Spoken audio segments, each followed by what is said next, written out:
During last spring, I, like many of my peers, found myself connecting to the outside world through social media. While doing this, I saw a lot of information concerning the current state of the growing problem of climate change. Through this information, I was made aware how dangerous this issue is, and I was inspired to find ways I could improve my own actions. I really love that I can use this project to help educate people on how they can improve the environment through everyday activities, along with sharing my personal connection to the issue through an art form that I love. I love playing the oboe or making music in general because it provides a way to express myself through making beautiful music. Throughout this process, I have pushed myself to work on portraying my personal feelings through music. This project has also allowed me to think and reflect on my personal feelings on the issues of climate change and to form a deeper connection with music, as I am able to see how I can express my emotions through music and without words. I am very proud of the music I am sharing with you through this project, as I feel it is a great representation of my feelings. I hope that everyone can take something away from Our Only Planet is Earth, whether it is about my connection with the issue or new ways that someone can become involved.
A lot of writers say that they use their words to cope with emotions, and the same has almost always held true for me.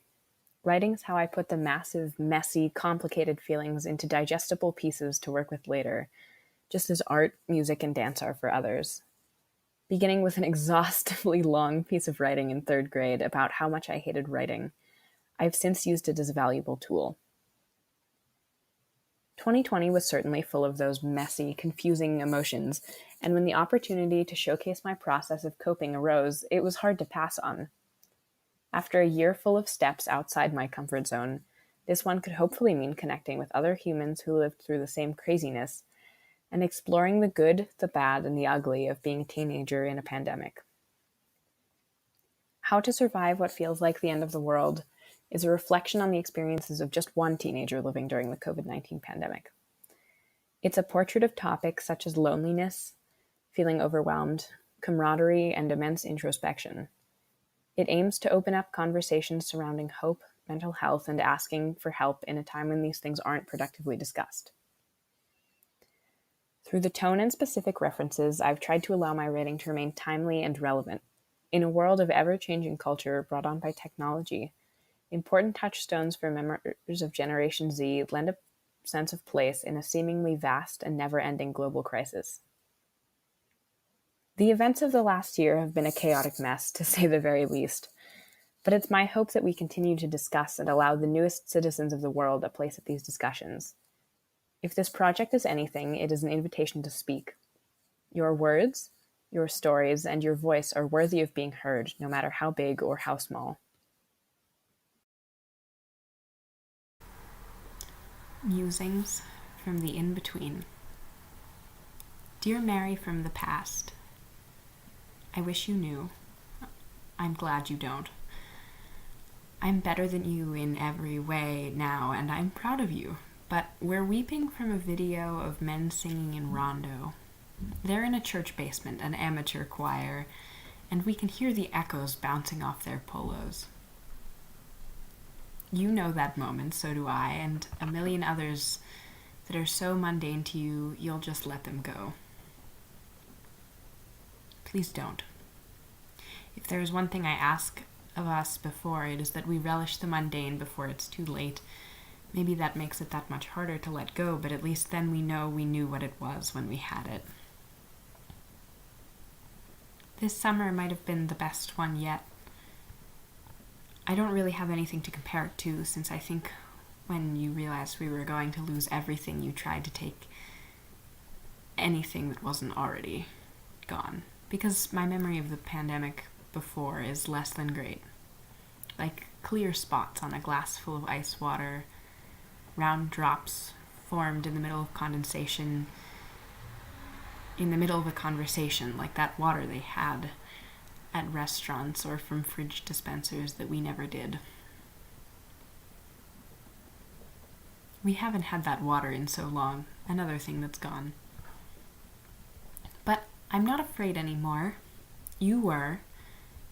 You'll be okay. You're braver than you realize. Trust me, I speak from experience.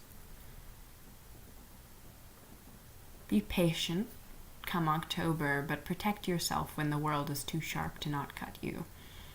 Be proud of your best friend even when you don't know what I know about them. Touch other humans every chance you get.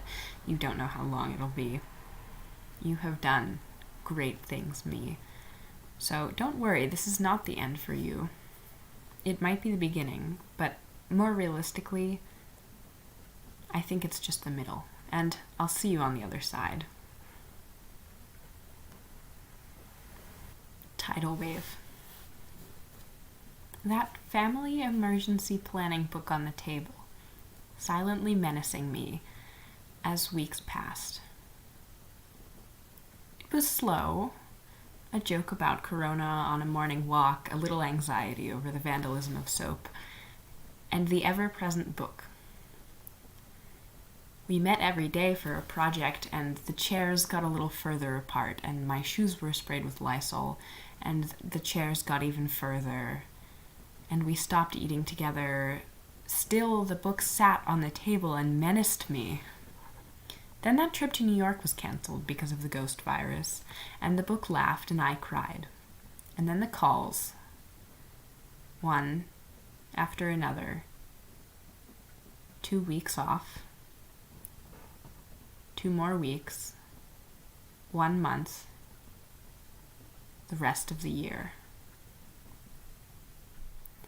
I'm riding on this Ferris wheel. I can't really remember how I got here, and I don't know how to get off, so while I'm stuck in a never-ending circle, let me show you what I see. At the top, it is bright, full of light as I watch the sun set behind those carnival tents, and know that I will ultimately descend again. It is Zoom calls with friends and family, masks that make me feel like me, time to myself, and fulfillment. When we stop, it is panic and hope. But as is life, eventually the wheel keeps going and I with it. As it descends, I see stress as the sun is momentarily below the horizon, and between the crossbeams and gears, I feel suffocated.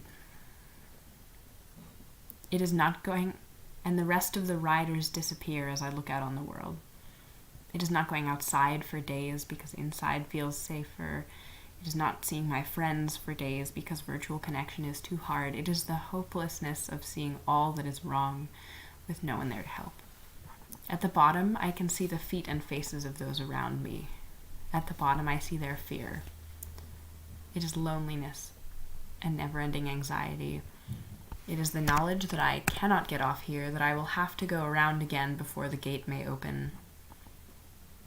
And now I rise, and I fall, and up and down, over and over and over. A virtual hug, because I miss you, isn't enough. My grainy shoulder blocking the camera, your eyes as we lean in, and I know it's not the same, and I know it's not enough. But in these moments of laughter and virtual hugs, all that I want you to know is that you are loved. I was alive this summer more than ever before, I think. We ran through the town like the grass might catch fire, and the big blue summer sky might be the last we ever saw, and it was golden. Wandering through the quiet, hollow places, and dancing through the rain or under the stars, diving into a pond as the sun set, and staying up until 2 a.m. laughing on a call. Hiking with all the air we could manage to fill our lungs with, new gratitude for our lungs, and loving recklessly and living recklessly. There is safety in movement and in laughter, to keep your eyes forward and know that there is now. I was alive this summer like I might not be forever. I lived in the sun and breathed deeply and ran for fear that the grass might catch fire. Iridescent glass marbles, one by one, fall from my overflowing arms with a reverberating ding. The light catches and casts rainbows on my hands and arms and the unkempt ends of my hair, and I claw at the air, but the marbles keep falling. Iridescent glass marbles on the floor as I kneel to pick them up and hear the deep reverberating roar of marbles on hard linoleum. The light dances on the tiles, and I pause for a moment to admire the spectacle of chaos, to admire the swirling colors of the end of the world. Iridescent glass marbles cracking under my feet, I shriek, and the marbles break with a splitting sound, and the prismatic hues catch in the sharp sunlight, and I am still. How to survive what feels like the end of the world. Remain delusional for a little longer than maybe you should, because this will all be over in 2 weeks, or 2 more, or 2 more. Be patient and kind to yourself and others. If the world is truly ending, people will be a mess. Love them anyways. Get a hobby. Forget about time. Forgive. Realize that as stupidly human as it is, then will always be better than now. In 2 months, you will be filled with overwhelming nostalgia for today. Embrace that ignorance. Choose to keep going after everything is gone, because there is still you and there is still me, and life will not stop for the pair of us. Honor all that you have lost. Find words that bring you peace. Desiderata by Max Ehrmann has some good ones. Learn to knit. Smile for nothing. And be brave, sweet soul. The end of the world will be over soon, and you will be better for having known it.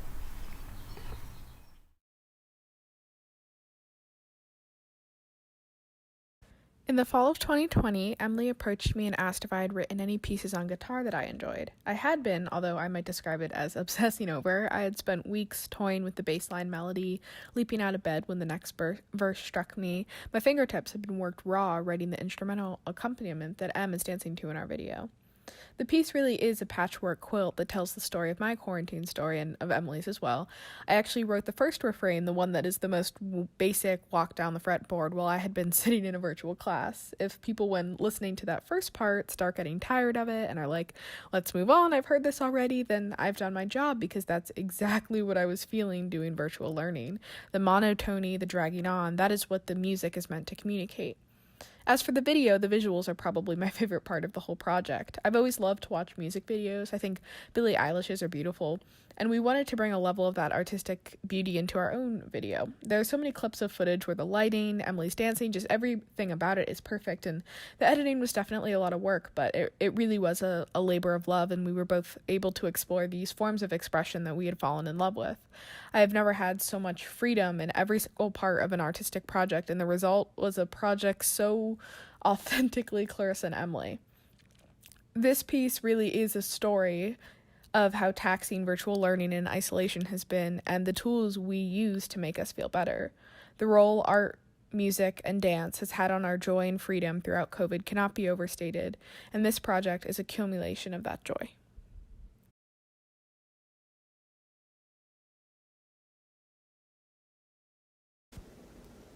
As this was my first individual arts-related project, working with Clarissa to explore our personal artistic liberties and freedoms was a major motivator for me during the creation of this piece. It was exciting to see our project take shape completely in the ways we had imagined it, and to feel the sense of accomplishment in being able to execute our ideas to the extent that we did. Although our strong senses of individuality in both vision and expression can be seen in our project and process, I believe that we have created a piece that people will feel connected to and appreciate, if not emotionally, then artistically. Initially, I began this project thinking that it would be completely individual, and that I would have to find music on my own to choreograph to. But as the general concept of the piece started to take shape in my mind, I realized that incorporating Clarissa would allow for complete and more precise expression solely of the experiences and emotions I wanted to convey. Being able to choreograph to an original piece of music composed by her strengthened the choreography's connection with both the music and the themes we wanted to convey. I was overjoyed when she agreed to collaborate on the project, as I believe our partnership produced a wonderful piece that merged multiple mediums of art, dance, and music.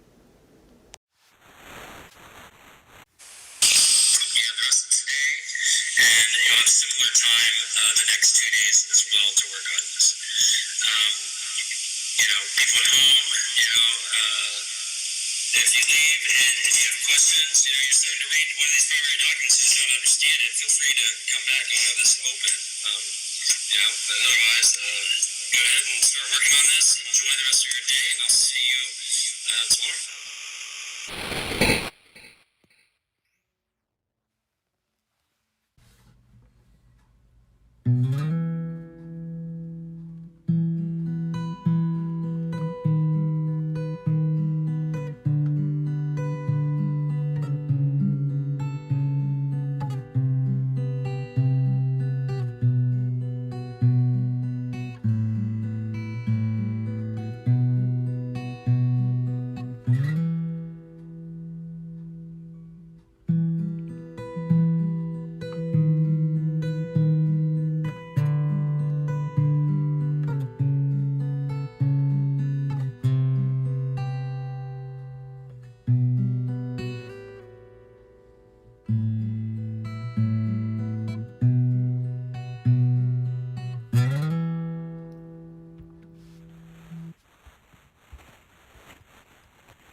Breathe in, breathe out. You're in a storm right now, and like any storm, it will pass. The clouds will clear. By now, a familiar collection of sentences told to me by my therapist, parents, and now friends. This piece of art represents my journey with severe anxiety and depression throughout my life and the COVID-19 pandemic. Every aspect of the piece has a meaning and a story. The owl in the center, looking the most elegant and put together, is surrounded by a fast approaching storm. The owl represents how to many I look put together, in control, and the most deceiving of all, okay. While in the background, or in my case on the inside, I struggle to get through the day, raise my hand in class, or sometimes get out of bed. The clock gear in the center seems the most out of place, the most peculiar item in such a painting, but its role in the overall composition is the most vital. It's there to represent how stigmatized mental health is, how time isn't given to those who need it the most. It's not allotted. Those going through a huge mental battle each day are told to keep it to themselves, and it's sometimes okay to ask for help, but usually only once. After that, it's tiresome. No more time can be allotted to you. I used watercolors as the medium for my piece, not just because they're my favorite thing ever, but also because to me, watercolors have a deeper meaning. My 6th grade art teacher, Miss Packard, said to me in a class that when using watercolor paints, you are never entirely done. I interpreted that to mean that sure, watercolors will dry up and appear finished, but with the slightest drop of water, a piece can change into something completely different. It is never truly finished. Just like my journey, as much as I would love for the anxiety to just leave and go away, I know that, like my painting, I have the power to paint myself a different picture.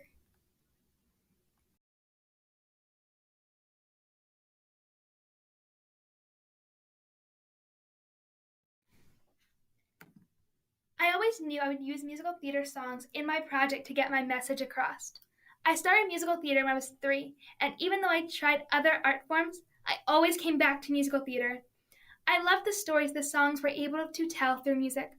All the songs in my medley come from a musical written before COVID. The stories in the show tell a very different story than the story I'm telling, but that's something I love about musical theater. Even though most people aren't going through the grand challenges musical theater characters are, you can still see yourself in them. I chose many of these songs because sometime during lockdown, I saw myself in these characters and had similar feelings to the emotions portrayed in the song. When I started this project, I planned to sing one song. I planned to sing the song Cockeyed Optimist, which still made it into my final medley. But after talking with great artists week after week, I changed and decided to make my project to tell a story. We had conversations every week about our projects and making them the best they could. If we had not discussed our projects every week, my project would look very different. I'm very thankful we were able to discuss week after week and help stretch each other. The COVID pandemic is something we have all had to face this year in some way or another. I've been able to use my medley as a way to share my story and how we have been able to find new ways to do things we love. For me, that was theater, but looking back on the past year, I've read story after story about people finding ways to make things happen. The determination I have seen inspired me to make this medley and share my story.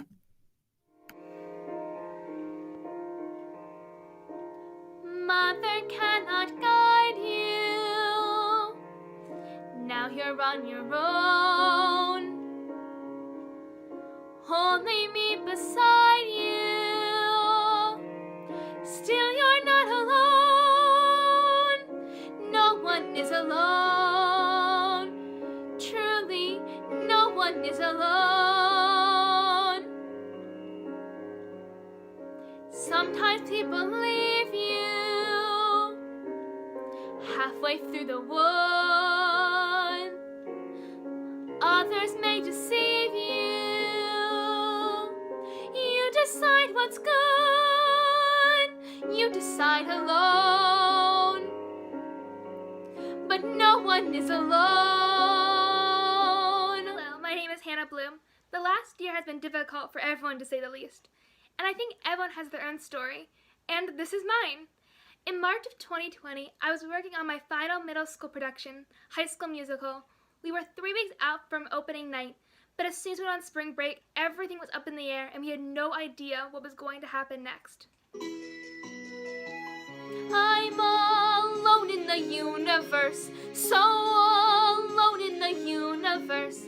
My own planets and stars are glowing. No one notices anything, not one person is listening. They don't have any way of knowing. I have wings and I can fly around the moon and far beyond the sky. Well, someday soon I know there you'll be one small voice in the universe, one true friend in the universe. Please believe in me. So my show got canceled, and as sad as it was, a weight had been lifted off my shoulders. Because there was no way to do a show during a pandemic. It just wasn't possible. And now that I had all this free time, I decided I was going to be the best me possible. And for me, that meant singing all day for as long as I could. Because if I was going to be stuck at home, I was going to do everything in my power to keep performing. I have heard people rant and rave and bellow that we're done and we might as well be dead. But I'm only a cockeyed optimist, and I can't get it into my head. I hear the human race is falling on its face and hasn't very far to go. But Everbrill is selling me a bill and telling me it just ain't so. It's time for school to start. This year I was going to high school, which was truly terrifying, but something I was ready for. I had amazing teachers, and I just felt so lucky that even during this time, people were making things happen. Even theater.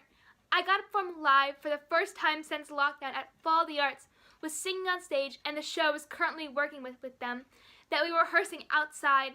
I got to perform with people that meant so much to me, and sing a song that meant so much to me. And this was it.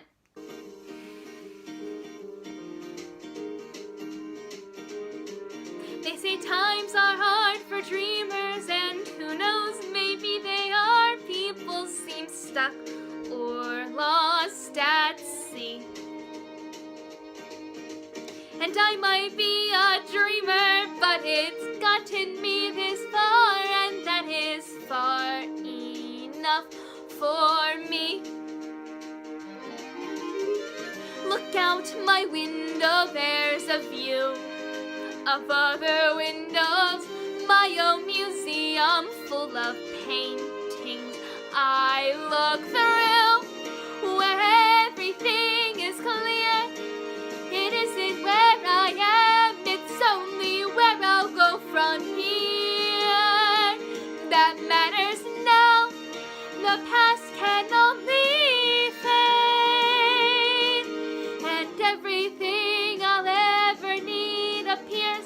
This is how my world gets made up. About the same time as Fall of the Arts, I got to audition for my first thespian show, Women of Spoon River.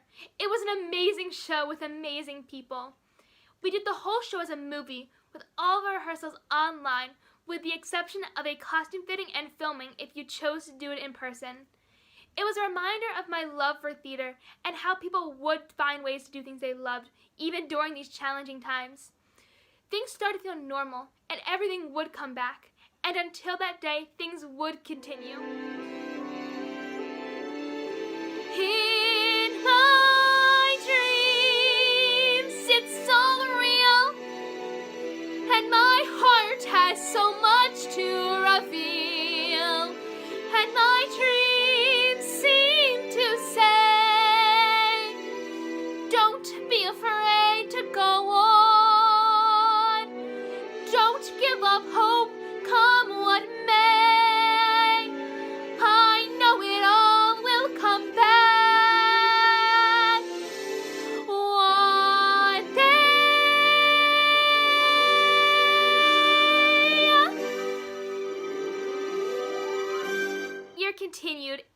a part of many amazing shows.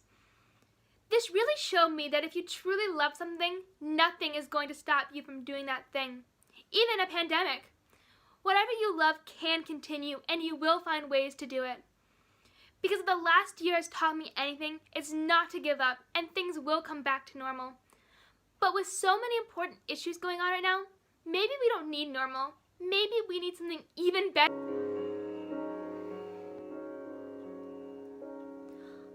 Hard to see the light now. Just don't let it go. Things will come out right now. We can make it so.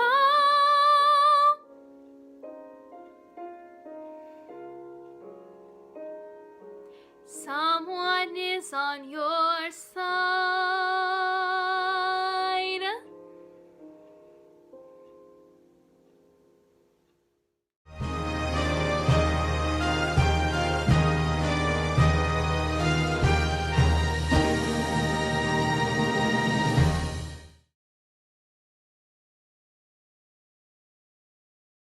All right.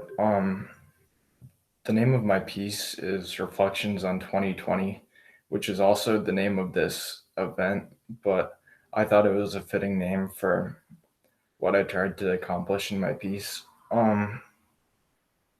So you may be looking at my piece right now, or you might have seen it tonight. This is more of a collection of pictures that represents a collective reflection on all of the events of 2020. Despite the disjointed nature of the piece, which I think recognizes how disjointed 2020 might have felt for all of us, with trying to figure out how do we connect, how do we join virtual meetings, how do we kind of connect, trying to piece together what was normal in this year. And I think that the year of 2020 will be remembered for all of the little moments which told the narrative of our lives, which is really why I wanted to do several different stories, which told a larger story in the different pieces. And each of these moments represents a different part of the lives that we lived in 2020. So a brief summary, representing identity and the parts of ourselves by which we interact is a moment when George Floyd died, which for most of us was a story of racial identity, but I think it made us stop and consider kind of who we really were and part of our identities. And another piece that I wanted to do was a picture of shared religion and also the expectations which it puts on us and its absence in a pandemic world, which is shown by a sketch of the angel Gabriel in a bar. And it's purposely incomplete. I think that if you look at it, you'll start to see why. And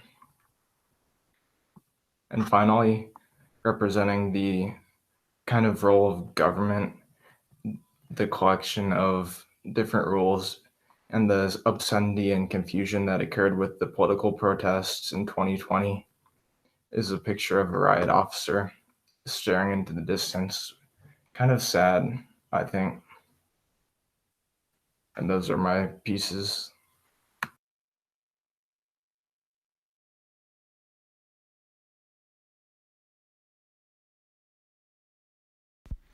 One of many questions I ask myself whenever I come up with a potential story idea is whether or not it's one only I can tell. Though the answer doesn't always have to be yes, I believe that one's life experiences, identity, interests, or even writing style are all features that can add a unique perspective to concept setting, character, conflict, and themes. Circle Fits is no exception.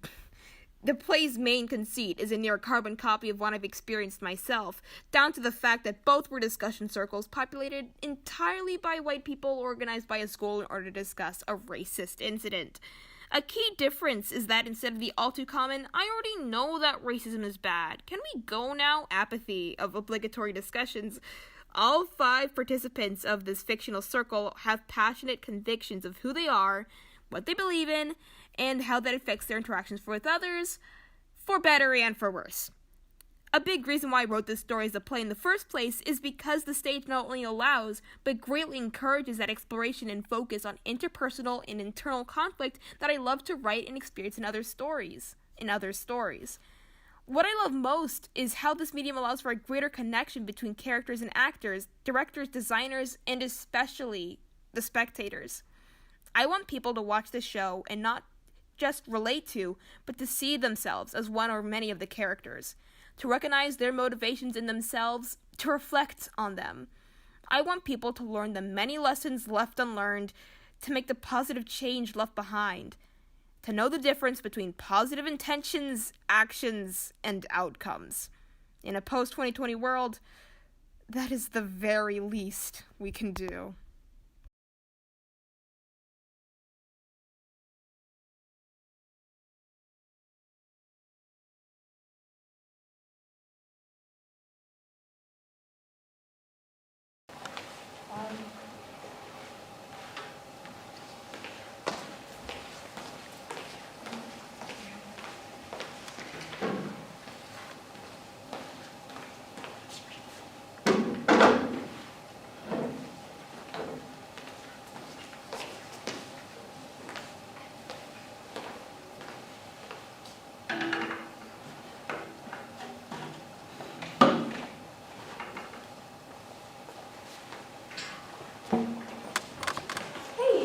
Making it here so early. You spelled circle wrong. Oh. Hello to you too, Martin. So, isn't it funny how you just happened to be assigned to my group? I guess.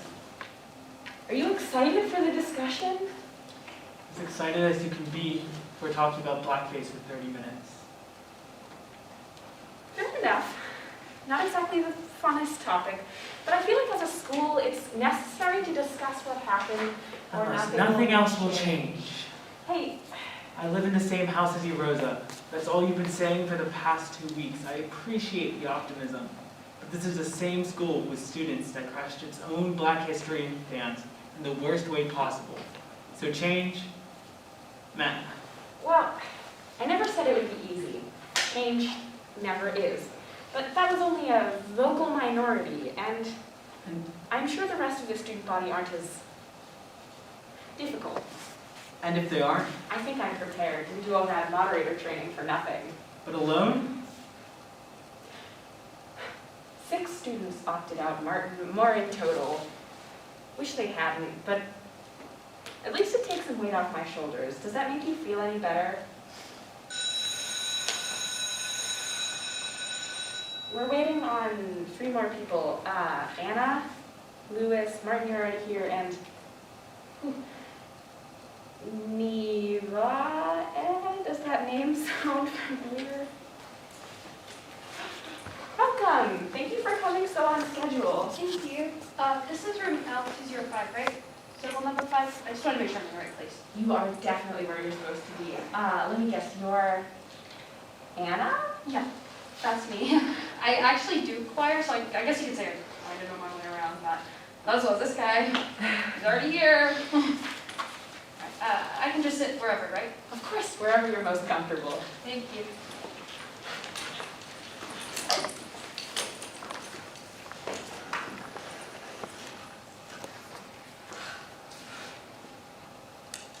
I wish we didn't have to do this. Oh, why? Oh, no, not like that. Not because I don't want to talk about what happened. I just wish that the reason why we're here just never happened in the first place. You know, I was there. Oh my God, I'm so sorry, Anna. I'm sorry too. Seriously, what is wrong with people? I know, right? In a way, I'm glad I couldn't go. And with the pictures and the news, I couldn't imagine seeing it firsthand. Honestly, I'm embarrassed that I go to this school. Might as well say, welcome to Pickett Area High. Home to Beyonce Girl and the most racist and progressive student body on this side of Michigan. Hey, I'm glad I'm not the only one here. I figured more people would opt out. At least classes were made shorter over all this stuff. I'm Lewis, and you are? Actually, Lewis, right? We're doing icebreakers once everyone gets here, so we can save all that for later. Geez, just trying to be polite. Since when was a little courtesy a crime? I thought you were confused about Miss Moderator. You are the moderator, right? Like on the sheet? Rosie, was it? Rosa, actually. Ah, Rosa, got it. Fitting, since you're doing all this about race. You got a little feisty zest in you. Ring a bell. Reminds me of a little lady on the bus. Ms. Parks, I assume. Exactly. Can't say I have the likeness, though. That's very funny. I recommend you read norm number 6, respect. Am I wrong? No, but I would like you to think before you speak. Technically, we should be starting the discussion by now, but we're still waiting on someone. If 15 minutes pass, can we make it a study hall? No, we can wait. Maybe they opted out. I hope not. They could be absent or just late or something, but... Wait, don't start yet! Glad to see you made it. Oh my gosh, I am so sorry, you guys. I just needed some caffeine, and I think we all know that the school coffee here sucks, period. And then I just had to get lost in this airport we call a school. Like, does it have to be this big? No. Anyway, I know y'all probably started without me, but I just didn't want to miss out on the experience. Can I sit here, hon? Oh, sure, yeah. Nice shirt, by the way. Oh my gosh, thank you so much. This is literally like my favorite shirt, and everyone has been saying that to me. I just have so much respect for Beyonce and her music. Like, she's a literal goddess. I'm sorry. You just look so familiar. Have I seen you before? I'm just about to ask. I doubt it, but people have told me that I look like the impossible love child of Taylor Swift and Ariana Grande. Sorry. As much as I love to see people appreciate their artists, especially artists of color, I believe it's time to start our group. So, first I want to introduce myself and what exactly we're here for. My name is Rosa St. Clair, and as a part of, I go by she, her, hers pronouns, and as a part of the Awareness, Inclusivity, and Change Alliance here at Pickett Field High School, I am proud to be moderating this particular discussion circle. I'm so glad to see everyone made it here today. I believe that what will happen in the next 30 minutes will be informative, revealing, and most importantly, inspirational as a step towards change. So, if everyone can see the norms on the board, does anyone want to read norm number 1 for me? I can, if you want. Of course. 1 is only speak when you're at the top of the piece. Oh, that's cute. Perfect. We'll be using this rubber duck to dictate whose turn it is to, talk. If I could have that back. Thank you. Now, who wants to read the second norm?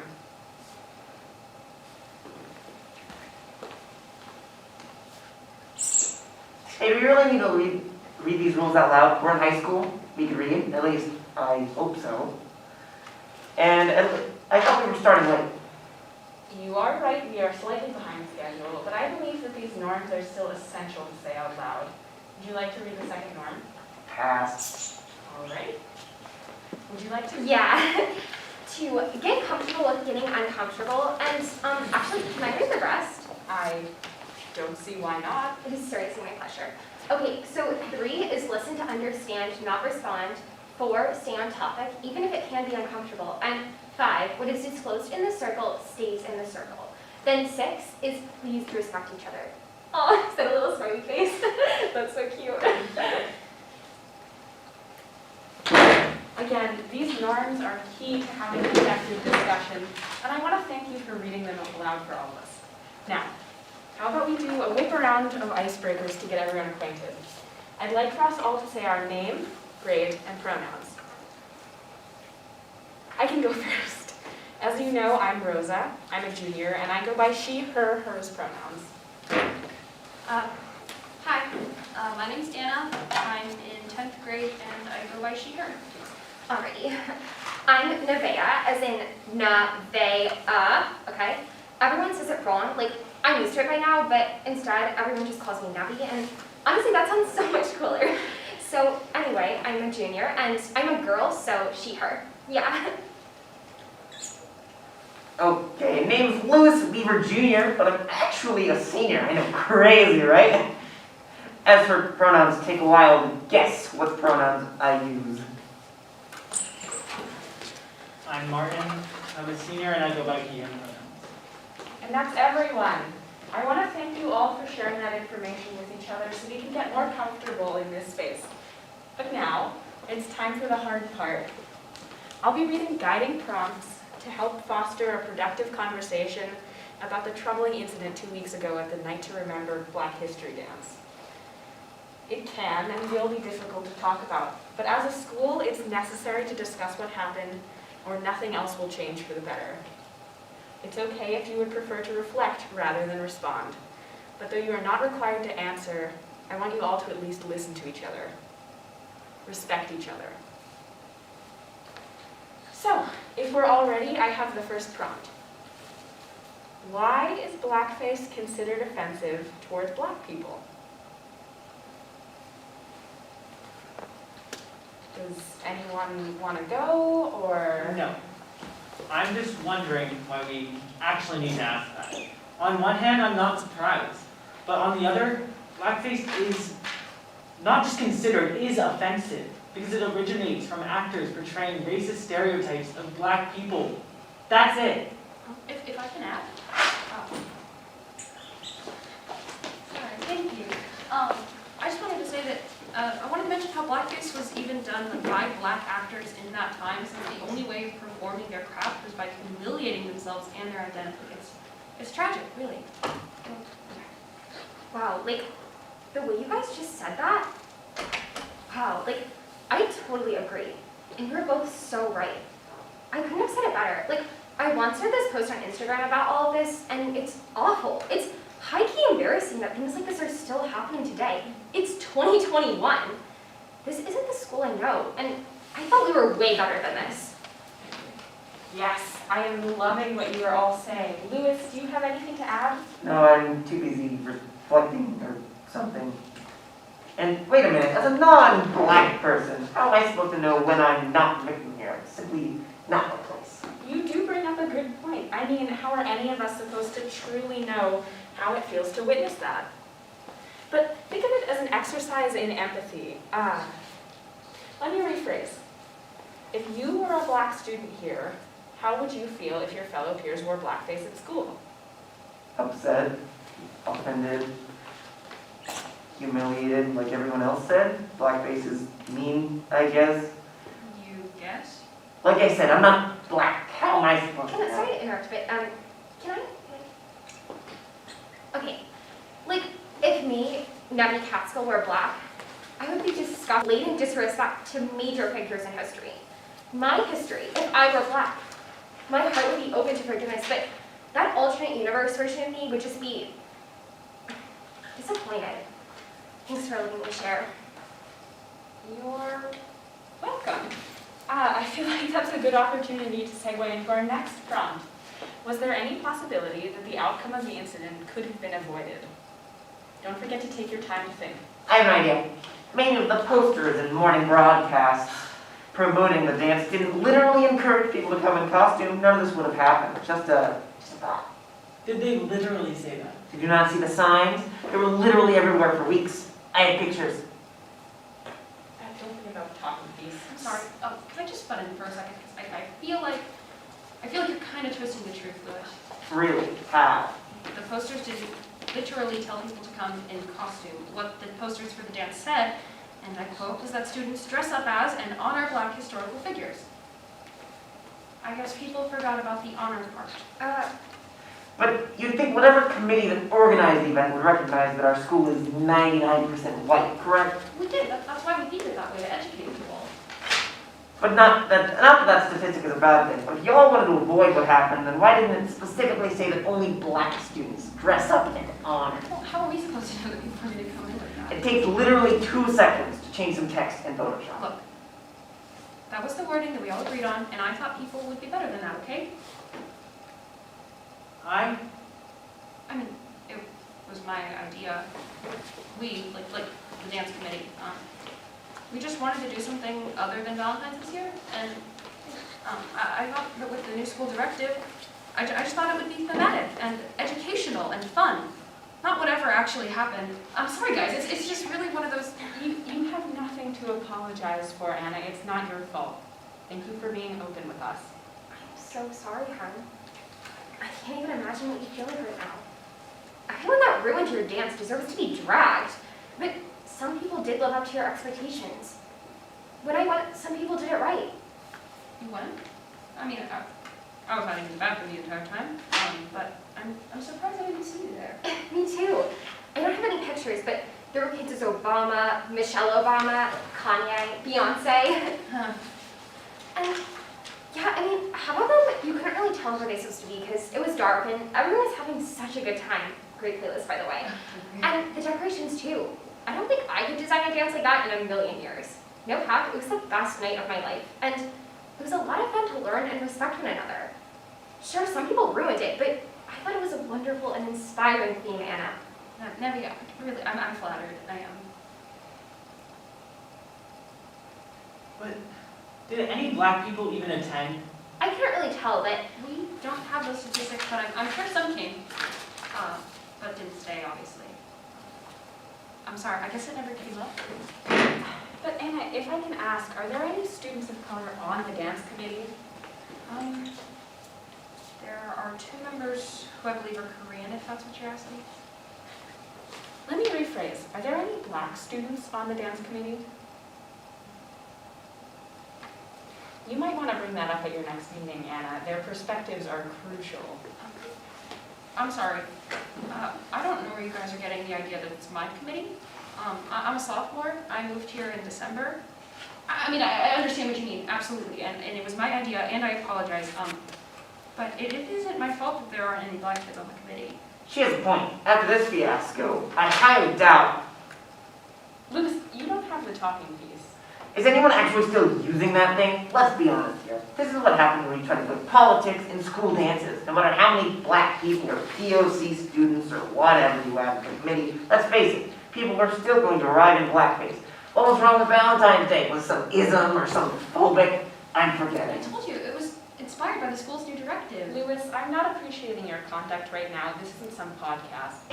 This isn't some podcast where you can just say whatever you want. Norm number 4, I'd like it if you'd stay on topic. Moving on. Okay, we need to get through these quick. Norm number 4. Should the offending students face punishment for what they did? Why or why not? punishment? That's a trick question. I don't know who needs to hear this, but blackface on school property is probably against our code of conduct. It is now. I mean, I'm surprised nothing's happened yet. Their parents must be putting up one heck of a fight. What for? Can't people just take responsibility for their actions for once? To me, a suspension seems the most appropriate. I wouldn't be surprised if someone got expelled. Isn't that a bit far, you guys? I'm on Nevi's side here. Just my opinion, but what kind of question is that? Are you sure that everyone that did do blackface meant it racistly? What if they just wanted to respect and honor both Obamas and what? The black dudes on the wall over there? Yeah, like I said, not everyone went badly. Some people did it right. You can do blackface right. Are you guys actually defending this? No, of course not. I mean, Rosa, can I get vulnerable for a second? I guess, but can I just address something here? Rosa, I just want to thank you for letting me get vulnerable today. I mean, that's what you said was the whole point of this, right? Vulnerability. Like, it really means a lot to me because I have a lot of feelings on all of this, and what we've been talking about, as you probably saw earlier. But that last question, I mean, are there racist people? Yeah. Do they deserve to be punished? Yeah. Throw them all in a a burning dumpster fire if we have to. But am I one of those people? No, a million times over. I'm not a bad person, let alone racist. And I just hate the idea that I should be punished for something so... okay, just look. Beyonce. I love her, stan her, if you will. Beyonce is my idol, my heroine. I wouldn't be wearing this shirt if she wasn't. She is such an inspiration to me, and she and her music have motivated me and many others to do so much. And as a powerful Black woman, I just wanted to do what the poster said. Honor an historic Black figure. And I spent so much money on the dress, the shoes, the wig, the baseball bat. I don't even know how to play baseball, okay? And you know what's the worst part? I got a fake tan in February. I had to ask my mom to buy some stupid lotion in the worst month of the year. And you know what? What I did wasn't blackface. It was a tribute to one of the best female musicians of all time, and she belongs on that wall. And this is the kind of thanks I get? And I thought people wouldn't be able to recognize me because of everything, but you all did. I was Beyonce, girl. And now everyone hates me just because I dressed up as my idol at some dumb high school dance.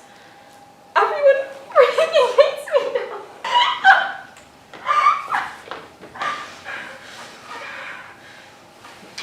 I had to delete my Instagram account.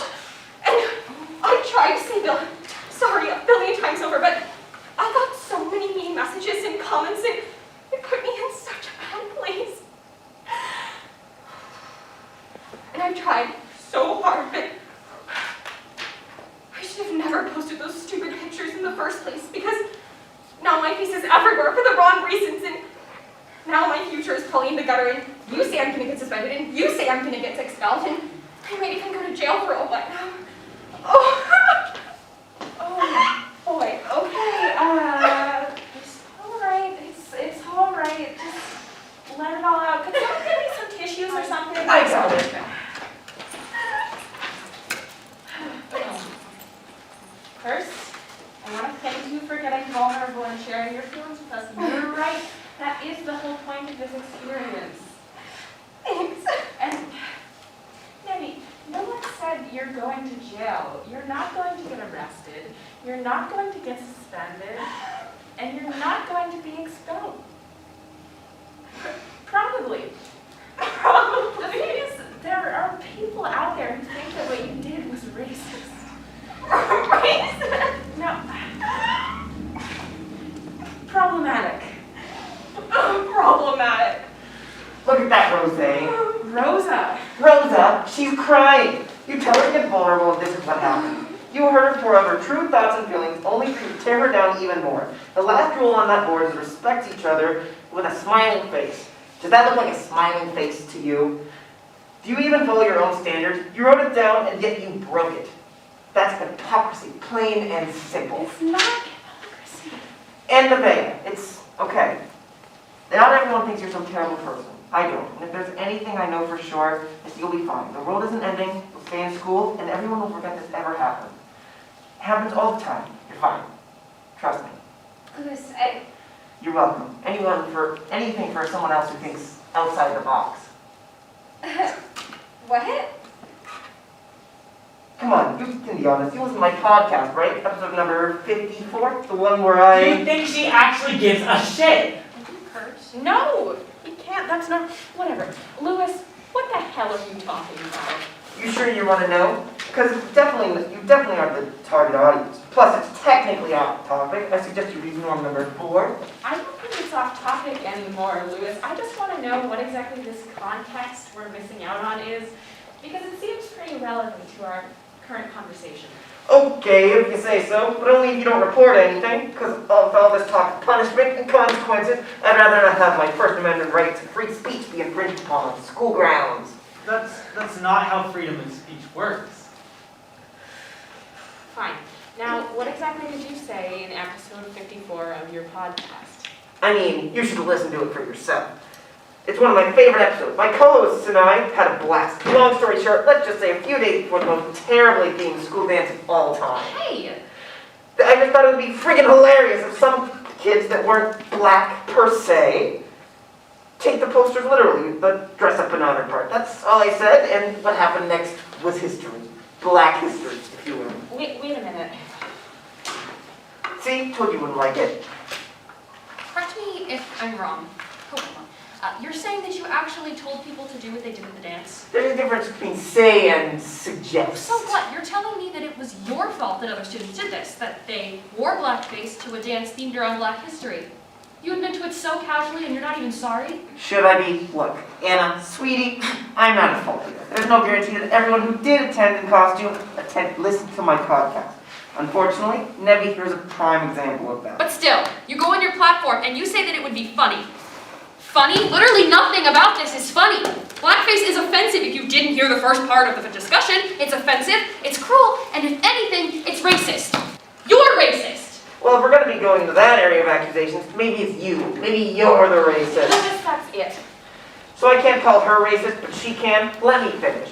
Anna, if you wanted to even slightly lower your chances, you could have asked some black kids about it, but you didn't. Because of some implicit bias, was it a microaggression? Were you worried you wouldn't have your gimmick untouched and all to yourself? Shut up! Oh, what happened to your smiling face, Anna?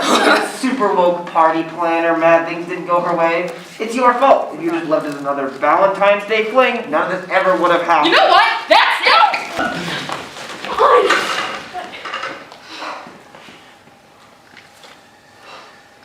Anna, if there is anyone here who wants to see this guy decked in the face, it's me.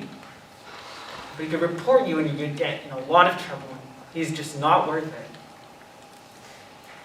Lewis, I'm gonna have to ask you to leave. Oh, really? Not the girl who literally tried to hurt me. All I've done is respect the humble norms upon your board. You know you haven't. As a moderator, I have every right to remove you and anyone I consider non-destructive from the discussion circle. And throughout this discussion, you have been nothing but... Should have done this a long time ago. Okay, what if you say boss or girl boss, actually? That's not a good one. I guess I'll pack my things and go. But first I wanted to thank you all for giving me so much material. We got Beyonce Girl, a full-on meltdown, and I get kicked out for being disruptive. My partners in crime are going to love this recording. We're going to have a bona fide hoot. You delete that right now. Recordings were not permitted. Oh, really? Wouldn't you have told us if that were a rule? Or do you just feel like prosecuting me now that I'm the one doing it? Besides, if you kick me out, I can do whatever I want. That's not how it works or how anything works. I hope you like getting suspended, you jerk. That's seriously the best you can do. Anyway, you can expect the episode on Friday, outside the box, wherever you get your podcasts. I will take my leave. Oh, Nevi, keep in touch. Weasel! He derailed everything. Oh my god. What? Why did I get stuck with him? It was random. You couldn't have known. Is there anything we can do? Is there any way we can report this to somebody? Yes, to anybody? There is, and I swear I will. Is it more number 5 that? That doesn't matter anymore. He willfully admitted to a reportable offense, and under those conditions, that rule no longer applies. And Nevi, don't think you're exempt from this. Oh, you are not.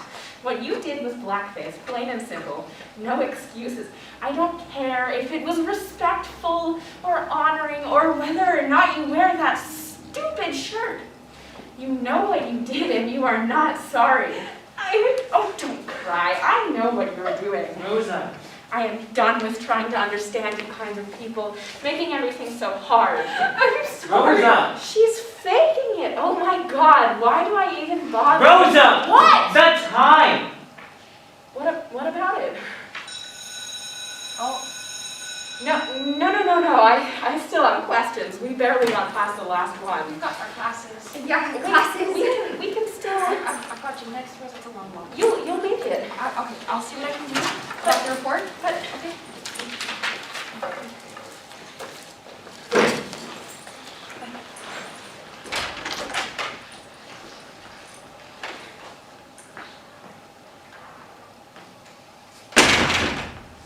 Can I talk to you for a second?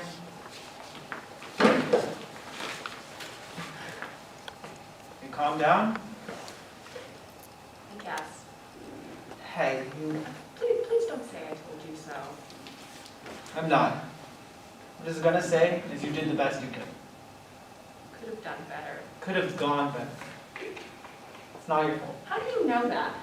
It was my job to keep things under control, and you saw how that went. 6 people opted out. I should have been able to manage it. Rosa, listen to me when I I just say that. had to be the moderator who got not just 1, but 2 members that have done actual reportable offenses. Just my luck. And it started off so well. Rosa, listen to me. Nobody could have managed what happened here. You did the best you could with the tools you had and ended up with the short end of the stick. I hope the rest of the groups weren't like this crap show. One can only hope. And the committee's not going to like my report. I should have never volunteered to go solo. How were you supposed to know? Well, it wasn't worth the credit. What credit? If you volunteered to moderate, it counted for social studies credit. I'm not. Was that the only reason you... No, of course not. There are far easier ways of getting credit. You know that. Then why this one? Should it matter? I still went out here, possibly made some sort of difference. But there are far more effective ways of doing that. It's not enough. What else can I do? Maybe, I don't know, talking to the kids actually hurt by what happened. But have you actually done any of that? Have you? So much for living up to our namesakes.